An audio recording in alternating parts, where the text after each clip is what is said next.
Good evening, everybody. I am Dr. Rutuj Deshpande. I'm a co-founder of GoVidYouth Mobility.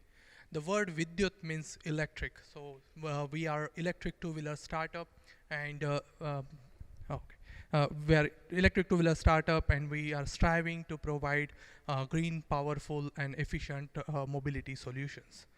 Um, the problem, who has the problem? The two-wheeler users. As we know, a lot of people around the world use two-wheelers as their primary vehicle for daily commute, especially in countries like India, China, Vietnam, Indonesia. People use two-wheelers quite frequently. What's the problem?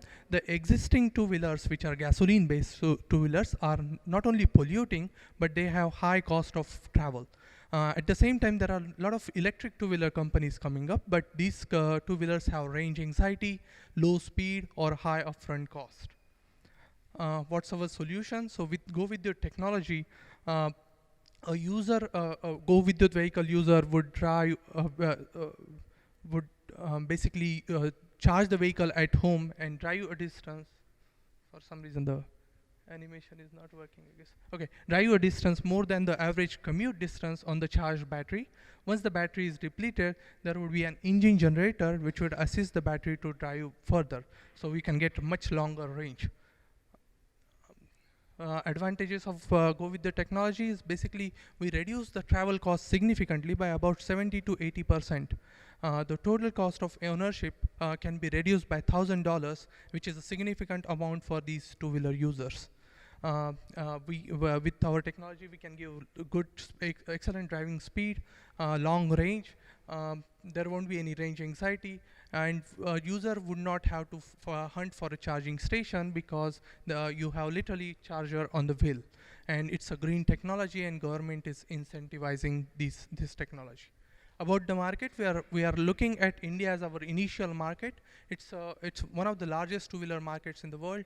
It's about $17 billion two-wheeler market, out of which the scooter segment is $6.5 billion, and we are focusing on Pune and Bangalore as our initial beachhead market, which is $250 million market. Why now? Apart from being a large market, the two-wheeler market in India has a high growth rate. The two-wheeler market has around 8% CAGR, whereas the scooter segment has a CAGR of 14% for last several years. Government is incentivizing electrification.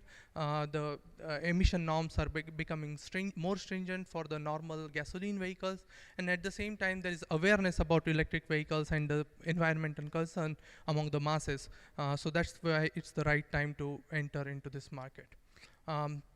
The go-to-market strategy will be starting with the existing multi-brand dealers, which we have strong network with, and we'll target students, our women professionals, and environmental lovers as our initial customer base. Gradually, we will also move to the direct-to-business cell, where we would target government agencies, two-wheeler taxis, and delivery services. Competitors, there are many different existing two-wheeler products available. Many of them are either gasoline, some of them are low-speed lead-acid battery-based electric ones, or some of them are high-speed lithium battery-based electric ones. The problem is like the Honda Activa, which is a gasoline based, it has high operating cost, as I mentioned previously, or it's also polluting. Whereas Hero Electric, which is lead acid battery, has a low speed, it's a low speed vehicle. Whereas GoVidYouth is not only has low cost of operation and low upfront cost, but also it has good excellent speed and long range. So there are big and small companies in these ones. A lot of existing big OEMs like Hero, Honda, or Mahindra are there, and there are a lot of startups like Ather, Ultraviolet, Gen Z in this field. The thing to note is a lot of these big players are waiting for startups to mature, and then they are investing in these startups. For example, Hero invested in Ather Energy, and Mahindra invested in Gen Z, which is right here in Ann Arbor. As their de-risking and cost minimization strategy. We are currently in our phase 1, where we did conception, we applied for patent, we built the team, we did a proof of concept. And we are moving towards phase 2, where we are starting to build prototypes, getting government certification, and starting to build a manufacturing facility. Phase 3, where we would start selling the vehicle, would be in December, around December 2020, where we will start target 2 cities of Pune and Bangalore. And phase 4 is the phase where in August 2023, where we would go to multiple cities and multiple countries. To talk about team, I'm a battery electric vehicle engineer. I have about 11 years of experience in this field. I'm a PhD in lithium-ion battery technology. My colleague, Mr. Rakesh Dubey, has 30 years of experience in two-wheeler sales and marketing in India and various other countries around the world. Another colleague, Dhananjay Chile, is automotive designer, and Mrs. Sai Deshpande is an electrical engineer working on hybrid and electric vehicles. And we have recently received various recognitions at various pitch competitions. That's where I will stop. Thank you.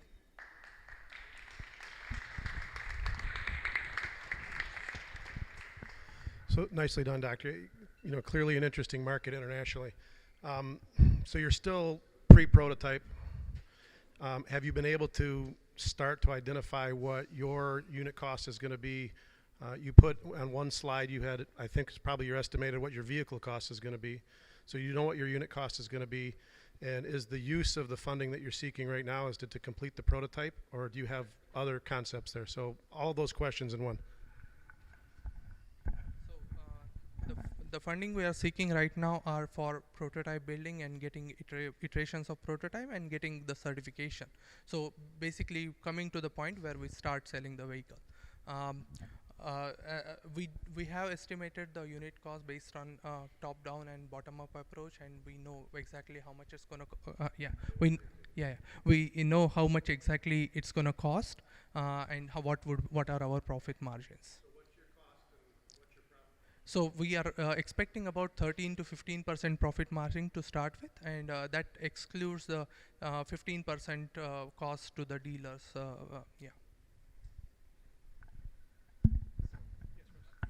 Great job, by the way. So, Carrie, a follow-on to that would be, how did you arrive at your pricing model? I know I see your two major competitors being the EV lithium-ion and the hybrids, and you're significantly lower than them. Are you leaving money on the table, or is there some other strategy behind your pricing model? So basically, the important part of this technology is we are reducing the size of the battery significantly than any other EV. People are trying to give more and more range. Battery is the most expensive part of this vehicle, and if you want to give longer range, now you need bigger battery. So we are basically reducing the driving range on electric to 40 kilometers, 35 to 40 kilometers. That means we need only a smaller battery, and then when engine is used as a generator, we need only a smaller generator. So that technology is basically enabling us to reduce the price significantly as compared to any other electric vehicle, right?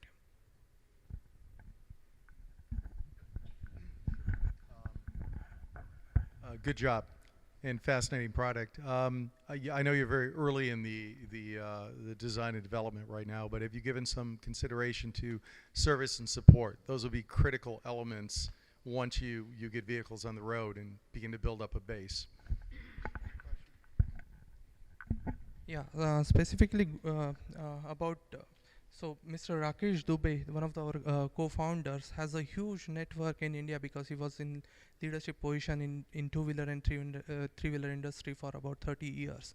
So recently we visited various dealerships in India and also various manufacturing, so component manufacturers as well as EV manufacturers. And it seems there is a lot of interest in getting into this technology.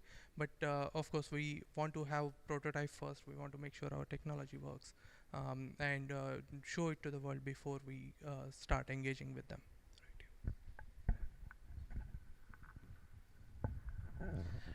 You were saying it's about a 6-year payback to get the $1,000. So when I'm thinking about the end user consumer, I'm thinking about the upfront cost they're going to have to pay for over an full electric. to be able to make that. Do you think that there's enough demand that they're willing to take that investment? Because one would think after about 6 years you may have to replace the battery or something else that might also be a high expense. So how are you translating that for the end consumer?